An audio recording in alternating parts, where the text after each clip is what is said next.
বাড়িতে এসি ঠিক করতে এসে কাজের লোক আমার সাথে যেভাবে কাজ করল গল্পটি সম্পূর্ণ শুনলে আপনাদের মেশিন দিয়ে পানি চলে আসবে। আপনারা হাতের কাজ করতে বাধ্য হবেন এবং হাতের কাজ করার আগে হাতের কাছে অবশ্যই টিস্যু রাখবেন। হ্যালো বন্ধুরা, আমার নাম রিয়া। আমি ২৬ বছর বয়সী, আমার গায়ের রং ফর্সা।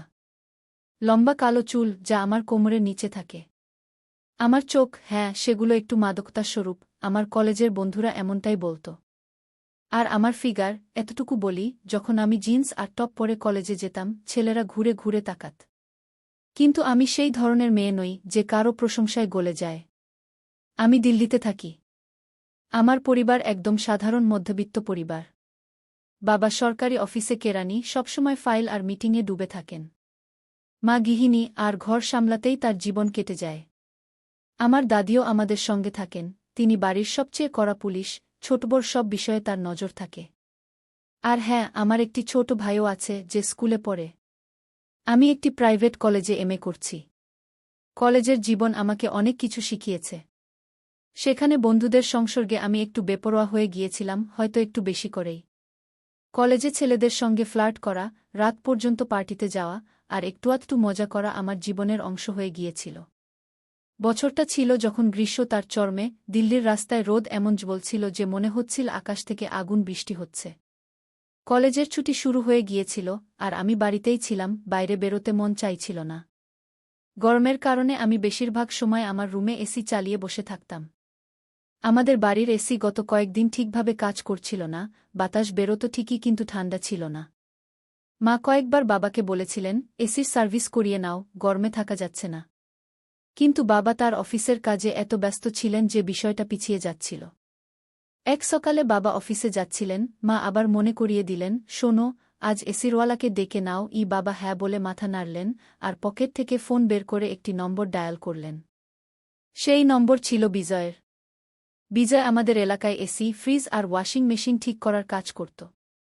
বাবা তাকে বললেন, বিজয় ভাই, আজ দুপুরের মধ্যে চলে এসো, এসির সার্ভিস করতে হবে।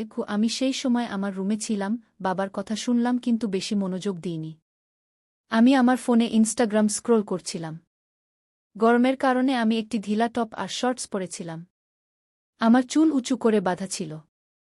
দুপুরের দিকে 2:12 বাজে। আমি, মা আর দাদি লাঞ্চ সেরে ফেলেছি। মা রান্নাঘরে বাসন মাজছিলেন, আর দাদি তার চারপাইয়ে বসে রামায়ণ পড়ছিলেন। আমার ভাই বন্ধুদের সাথে ক্রিকেট খেলতে গিয়েছিল। আমি আমার রুমে শুয়েছিলাম, এমন সময় দরজার বেল বাজল। মা ডাক দিলেন, রিয়া, একবার দরজাটা দেখে আসবে। আমি কিছুটা বিরক্ত হয়ে ফোন পাশে রেখে দরজা খুলতে গেলাম। দরজায় একজন লোক দাঁড়িয়ে ছিল। সে নীল শার্ট আর প্যান্ট পরেছিল, কাঁধে একটা ব্যাগ ঝুলছিল যাতে সম্ভবত তার যন্ত্রপাতি ছিল। তার বয়স 40-এর কাছাকাছি, কিন্তু তার শরীর এমন ছিল যে আমার চোখ আটকে গেল। তার বাহুগুলো শক্তিশালী ছিল, শার্টের উপর দিয়ে পেশিগুলো স্পষ্ট দেখা যাচ্ছিল। রোদের কারণে তার মুখ কিছুটা কঠিন দেখালেও চোখে ছিল এক অদ্ভুত সরলতা। হ্যাঁ ম্যাডাম, এসি সার্ভিসের জন্য এসেছি, সে বলল। তার কণ্ঠে একটা গভীরতা ছিল যা আমার কানে গেঁথে গেল।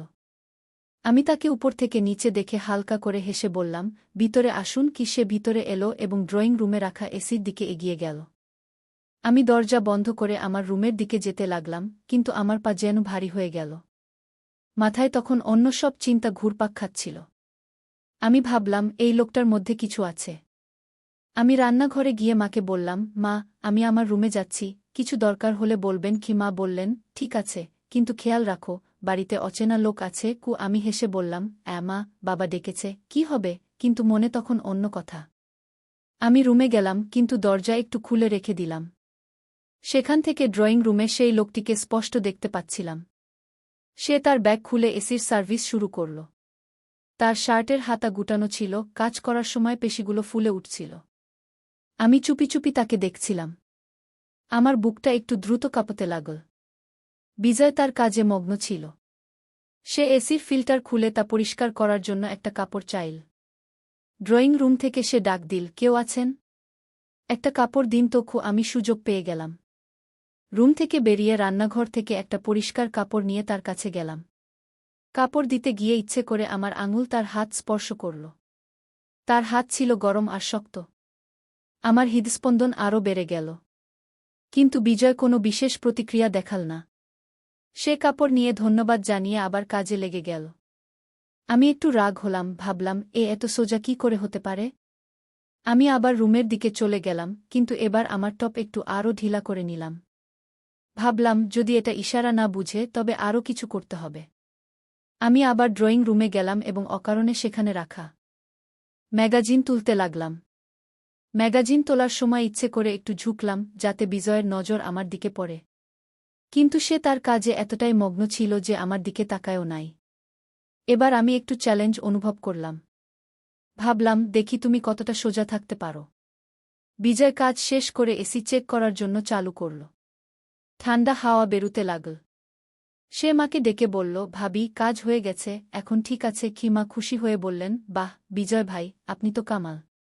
কত টাকা হলো? বিজয় বলল, ৫০০ টাকা। আমি সুযোগ নিয়ে মাকে বললাম, মা আমি দিয়ে দিচ্ছি। আমি আমার পার্স থেকে টাকা বের করে বিজয়কে দিতে গিয়ে আবার তার হাত স্পর্শ করলাম। এবার একটু বেশিক্ষণ ধরে রাখলাম এবং হালকা করে হাসলাম। বিজয় টাকা নিয়ে ব্যাগ তুলে যেতে লাগল। সে আমার হাসি উপেক্ষা করে মাকে বলল, কোনো সমস্যা হলে জানাবেন। আমি দরজা পর্যন্ত তাকে ছেড়ে দিলাম। সে বাইরে বেরোতেই আমি একটা গভীর শ্বাস নিলাম। আমার বুক তখন জোরে ধড়ফড় করছিল। বিজয়ের মুখ, তার কণ্ঠ, তার শরীর, সবকিছু আমার মাথায় ঘুরছিল। আমি রুমে গিয়ে বিছানায় শুয়ে পড়লাম। ভাবলাম এই লোকটাকে আমাকে আবার দেখতে হবে। বিজয় চলে যাওয়ার পর আমার মন অস্থির হয়ে উঠল। বারবার সেই মুহূর্তটা মনে করতে লাগলাম যখন আমি তার হাত স্পর্শ করেছিলাম। তার গরম স্পর্শ, তার শক্ত বাহু, সবকিছু আমার মাথায় ভর করে গেল। কলেজের ছুটির কারণে আমার বাইরে যাওয়া বন্ধ ছিল। আমার বন্ধু, আমার মজা, সবকিছু গরমের কারণে থমকে গিয়েছিল। আর এখন বিজয় আমার কল্পনার কেন্দ্রবিন্দু হয়ে উঠল। আমি ভাবলাম যদি আমাকে বিজয়কে আবার দেখতে হয় তবে কোনো অজুহাত দরকার। পরের দিন সকালে আমি এসির প্লাগ খুলে তাতে একটু পানি ঢেলে দিলাম। এরপর মাকে অভিযোগ করলাম, মা এসি আবার খারাপ হয়ে গেছে, রাতে ঠান্ডা হাওয়া আসছিল না।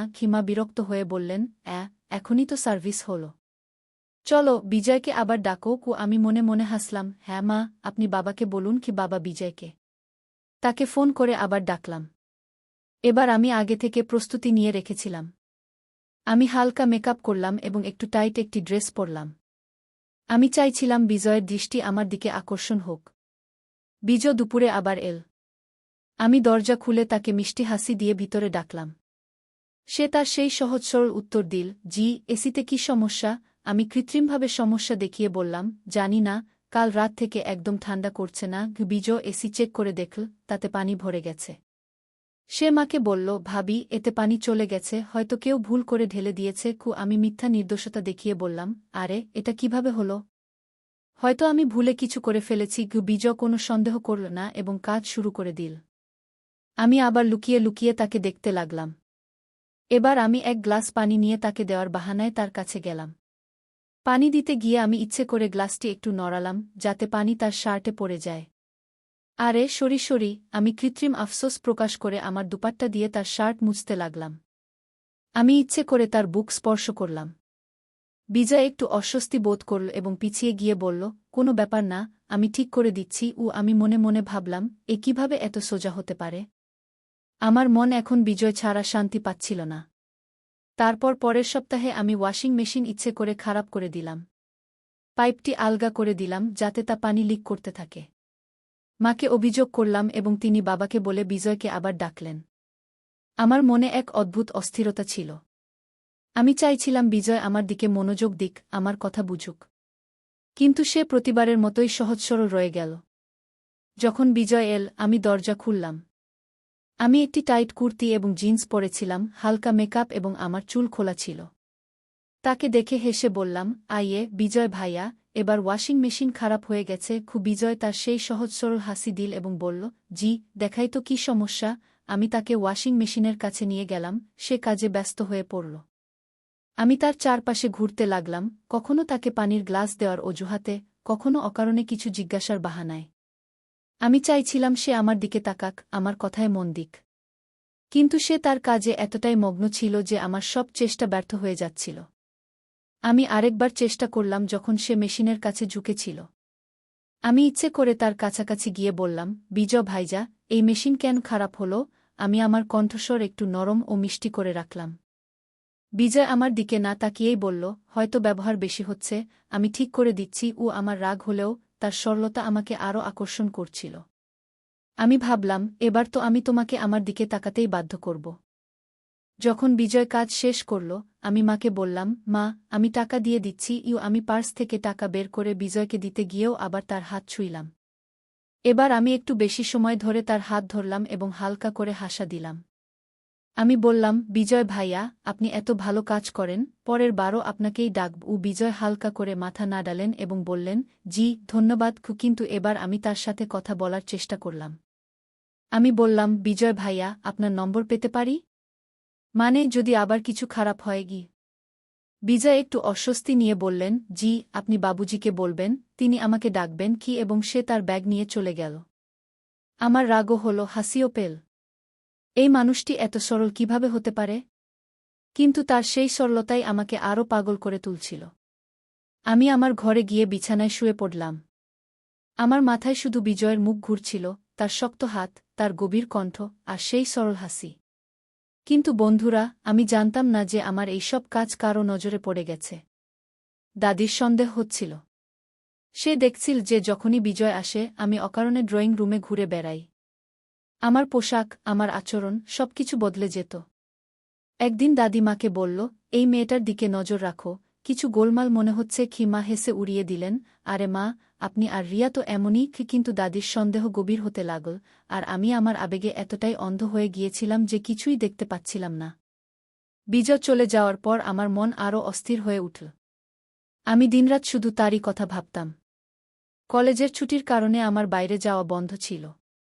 আমার বন্ধু, আমার মজা, সবকিছু যেন থেমে গিয়েছিল, আর বিজয় এখন আমার বিশ্বের কেন্দ্র হয়ে উঠেছিল। আমি ঠিক করলাম, আমাকে তাকে আবার ডাকতে হবে। কিন্তু এবার এমন কিছু করতে হবে যাতে সে আমার দিকে মন দেয়। আমি এবার ফ্রিজকে টার্গেটে রেখে দিলাম। আমি ফ্রিজের তাপমাত্রা নষ্ট করে দিলাম, যাতে এটি ঠান্ডা করা বন্ধ করে দেয়। আমি মাকে অভিযোগ করলাম, মা, ফ্রিজ খারাপ হয়ে গেছে, কিছুই ঠান্ডা হচ্ছে না। মা বিরক্ত হয়ে বললেন, আরে, এ আবার কি সমস্যা? এখনই তো ওয়াশিং মেশিন ঠিক করালাম। চলো, বিজয়কে আবার ডাকি। আমি মনে মনে হেসে বললাম, হ্যাঁ মা, আপনি বাবাকে বলুন। বাবা বিজয়কে ফোন করলেন। আমি এবার আরও বেশি প্রস্তুতি নিলাম। আমি একটি লাল রঙের সালোয়ার কামিজ পরলাম, যা আমার গায়ে একদম ফিট ছিল। হালকা মেকআপ, কাজল আর গোলাপি লিপস্টিক। আমি আমার চুল খুলে রাখলাম। আমি চাইছিলাম বিজয় আমাকে দেখুক এবং আমার প্রশংসা করুক। যখন বিজয় এল, আমি দরজা খুললাম। তাকে দেখে আমি আমার সবচেয়ে মিষ্টি হাসি দিলাম এবং বললাম, আসুন বিজয় ভাইজা, এবার ফ্রিজটা ধোকা দিয়েছে। বিজয় হালকা করে মাথা নাড়ালেন এবং রান্নাঘরের দিকে এগিয়ে গেলেন, যেখানে ফ্রিজ রাখা ছিল। আমি তার পিছু পিছু গেলাম। সে ফ্রিজ চেক করতে ব্যস্ত হয়ে পড়ল। আমি সুযোগ পেয়ে কথা শুরু করলাম, বিজয় ভাইয়া, আপনি তো সবকিছু ঠিক করে দেন, এত ট্যালেন্ট কোথা থেকে পেলেন? বিজয় আমার দিকে না তাকিয়েই বললেন, জি, শুধু পরিশ্রম আর অভিজ্ঞতা। আমি আবার চেষ্টা করলাম। আমি ইচ্ছে করে ফ্রিজের কাছে থাকা একটি বোতল ফেলে দিলাম এবং তা তুলে দেওয়ার অজুহাতে বিজয়ের কাছাকাছি গেলাম। বোতল তোলার সময় আমি তার হাত ছুঁইলাম। এবার আমি একটু বেশি জোরে ছুঁইলাম, আর আমার চোখ তার সাথে মিলে গেল। আমি হালকা করে হাসা দিলাম, সরি, ভুল হয়ে গেছে। বিজয় একটু অস্বস্তি বোধ করলেন। তিনি দ্রুত তার হাত টেনে নিলেন এবং বললেন, কোনো সমস্যা নেই কি? আমি দেখলাম সে একটু ঘাবড়ে গেছে। আমার মনে এক অদ্ভুত জয়ের অনুভূতি হল। আমি ভাবলাম, এবার তো তুমি আমাকে দেখেছ। কিন্তু বন্ধুরা, আমি জানতাম না যে আমার এইসব কাজ আরেকজনের নজরে পড়েছে। দাদি সেদিন রান্নাঘরের কাছেই ছিলেন। তিনি আমাকে বিজয়ের কাছাকাছি যেতে দেখলেন। তিনি আমার প্রতিটি কাজ লক্ষ্য করলেন, আমার হাসি, আমার বারবার বিজয়ের কাছে যাওয়া, আর সেই মুহূর্ত যখন আমি তার হাত ছুঁইলাম। দাদি চুপ ছিলেন, কিন্তু তার চোখে আগুন ছিল।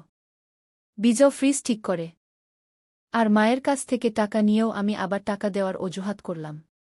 এবার টাকা দেওয়ার সময় তার আঙ্গুলগুলো একটু চেপে ধরে বললাম, বিজয় ভাইয়া, আপনি দ্রুত দ্রুত আসবেন। বিজয় কিছু বলল না, শুধু মাথা নাড়িয়ে চলে গেল। কিন্তু আমার মনে তখন তোলপাড় চলছিল। আমি চাইছিলাম সে আমার দিকে তাকাক, আমার সাথে কথা বলুক, আমার কাছাকাছি আসুক। আমি আমার আবেগে এতটাই ডুবে গিয়েছিলাম যে আর কিছুই দেখতে পাচ্ছিলাম না। বিজয় চলে যাওয়ার পর আমি আমার ঘরে ছিলাম। বিছানায় শুয়ে আমার মাথায় কেবল সেই মুহূর্তটি ঘুরছিল যখন আমি তার হাত স্পর্শ করেছিলাম। আমি ভাবছিলাম পরের বার কি করব, হয়তো তাকে আবার ডাকব, হয়তো এবার কিছু অন্য করব। কিন্তু ঠিক তখনই মা আমাকে ডাকলেন, রিয়া, নিচে আয়। কি মায়ের কণ্ঠে এক অদ্ভুত রাগ ছিল। আমি নিচে গেলাম, সেখানে মা আর দাদি দুজনেই বসেছিলেন। দাদির চোখে রাগ, আর মায়ের মুখে হতাশা। আমি জিজ্ঞেস করলাম, কি হয়েছে মা? দাদি আমাকে তাকিয়ে বললেন, তোর লজ্জা হয় না? একই সব কাজ করছিলি ওই বিজয়ের সাথে? আমার হৃদয় ধক করে উঠল। আমি কৃত্রিমভাবে নির্দোষতা দেখিয়ে বললাম, কি কাজ দাদি? আমি তো কিছুই করিনি। কিন্তু দাদি আমাকে থামিয়ে দিলেন, আমি সব দেখেছি। তুই বারবার ওর কাছে যাচ্ছিলি কেন? ওর হাত ছুঁচ্ছিলি কেন? একই সব তামাশা লাগিয়ে রেখেছিস। মাও রেগে বললেন, রিয়া, তুই কলেজে পড়িস, কিন্তু এর মানে এই না যে তুই এমন সব কাজ করবি। আমরা তোকে এত স্বাধীনতা দিয়েছি, আর তুই এসব করছিস। আমি চুপ ছিলাম, আমার কোনো উত্তর ছিল না। ভাবলাম হয়তো ক্ষমা চেয়ে নিই, তাহলে কথা শেষ হয়ে যাবে। বললাম, মা, দাদি, আমি কিছু ভুল করিনি, আমি শুধু কিন্তু দাদি আমাকে বাধা দিলেন, বস রিয়া, আর কোনো অজুহাত শুনতে চাই না। সেদিন আমাকে খুব বকুনি খেতে হল। মা আর দাদি আমাকে স্পষ্টভাবে সতর্ক করলেন যে যদি আবার এমন কাজ করি, তাহলে তারা বাবাকে বলবে। আমি আমার ঘরে গিয়ে কেঁদে ফেললাম। আমার রাগও হচ্ছিল, আর ভয়ও লাগছিল। ভাবলাম হয়তো এখন থামা উচিত। কিন্তু আমার মনে বিজয়ের স্মৃতি তখনও তাজা ছিল। কিছুদিন পর মা বাবাকে সব বললেন। বাবা খুব রেগে গেলেন। তিনি বিজয়কে ফোন করে বাড়িতে ডাকলেন। বিজয় এলে বাবা তাকে খুব বকা দিলেন, তোমার সাহস কি করে হলো আমার মেয়ের সাথে এমন কাজ করার? বাবা চিৎকার করলেন। বিজয় ব্যাখ্যা করার চেষ্টা করল, স্যার, আমি কিছুই করিনি, আমি শুধু কাজ করতে এসেছিলাম। কিন্তু বাবা তার একটি কথাও শুনলেন না। তিনি রেগে পুলিশ ডাকলেন। বিজয়কে আটক করা হল। পাড়ায় কথা ছড়িয়ে পড়ল। লোকজন নানা কথা বলতে লাগল। কেউ কেউ বল বিজয় ভুল কাজ করেছে, কেউ কেউ আমার সম্পর্কে মিথ্যা কথা বলতে লাগল। আমার পরিবারের সম্মান নষ্ট হয়ে গেল। কিছুক্ষণ পর পুলিশ বিজয়কে ছেড়ে দিল, কারণ কোনো প্রমাণ ছিল না। কিন্তু পাড়ার কথায় আমার পরিবার ভেঙে পড়ল। লোকজন আমার সম্পর্কে, আমার চরিত্র সম্পর্কে মিথ্যা কথা বলতে লাগল। আমার পরিবার সিদ্ধান্ত নিল যে আমার বিয়ে দিয়ে দেয়া হোক, যাতে কথা বন্ধ হয়। কয়েক মাসের মধ্যেই আমার বিয়ে হয়ে গেল এক ভালো ছেলের সাথে। সে আমাকে খুব ভালোবাসত, আর আমিও আমার জীবনকে নতুন করে শুরু করার সিদ্ধান্ত নিলাম। কিন্তু পাড়ার কথায় অতিষ্ঠ হয়ে আমাদের দিল্লি ছেড়ে অন্য শহরে যেতে হল। নতুন শহর, নতুন বাড়ি, নতুন জীবন, সব বদলে গেল। আমি আজও সেই গ্রীষ্মের ছুটির দিনগুলো মনে করি, সেই ভুলগুলো, সেই আবেগ। আমি আমার যৌবন আর স্বাধীনতার ভুল ব্যবহার করেছিলাম, আর তার মূল্য আমার পুরো পরিবারকে দিতে হল। কিন্তু বন্ধুরা, আমি আমার ভুল থেকে অনেক কিছু শিখেছি, আর আজ আমি চাই আপনিও আমার গল্প থেকে শিখুন। বন্ধুরা, আমার গল্প থেকে আপনারা 3টি বড় শিক্ষা পাবেন। প্রথম, খারাপ সঙ্গ থেকে সবসময় দূরে থাকুন। আমার কলেজের বন্ধুরা আমাকে নির্ভীক বানিয়েছিল, কিন্তু সেই নির্ভীকতা আমাকে ভুল পথে নিয়ে গিয়েছিল। দ্বিতীয়, নিজের ইচ্ছাগুলো নিয়ন্ত্রণে রাখুন। আমি আমার আবেগ নিয়ন্ত্রণ করতে পারিনি, আর তার ফল আমার পরিবারকে ভোগ করতে হল। তৃতীয়, পরিবারের সম্মান সবচেয়ে বড়। আমার একটি ভুল আমার পরিবারকে লজ্জা ভোগ করতে বাধ্য করেছিল। তাই বন্ধুরা, জীবনের প্রতিটি পদক্ষেপ ভেবেচিন্তে নিন, কারণ একটি ছোট্ট ভুল আপনার জীবনকে চিরতরে বদলে দিতে পারে। বন্ধুরা, তাহলে এই ছিল আমার গল্প। আশা করি আপনাদের গল্পটি ভালো লেগেছে এবং এ থেকে কিছু শিখতে পেরেছেন। আমার ভুল থেকে আমি অনেক কিছু শিখেছি, আর আমি চাই আপনিও আপনার জীবনের সঠিক পথ বেছে নিন। যদি আমার গল্পটি আপনাদের ভালো লেগে থাকে, তাহলে দয়া করে এই ভিডিওটি পছন্দ করুন, আপনার বন্ধু ও পরিবারের সাথে শেয়ার করুন, যাতে তারাও এই গল্প থেকে কিছু শিখতে পারে। আর হ্যাঁ, নিচে মন্তব্য করে অবশ্যই জানান এই গল্পের কোন অংশটি আপনাকে সবচেয়ে বেশি আকর্ষণ করেছে। আপনার মতামত আমার জন্য খুবই গুরুত্বপূর্ণ। আপনি যদি আরও এমন আকর্ষণীয় গল্প শুনতে চান, তবে আমার চ্যানেলটি সাবস্ক্রাইব করতে ভুলবেন না এবং বেল আইকনে ক্লিক করুন, যাতে আপনি আমার প্রতিটি নতুন ভিডিওর খবর পেতে পারেন। এখন আমি চললাম, আবার দেখা হবে একটি নতুন গল্প নিয়ে। ততক্ষণ পর্যন্ত বাই বাই এবং নিজের যত্ন নিন।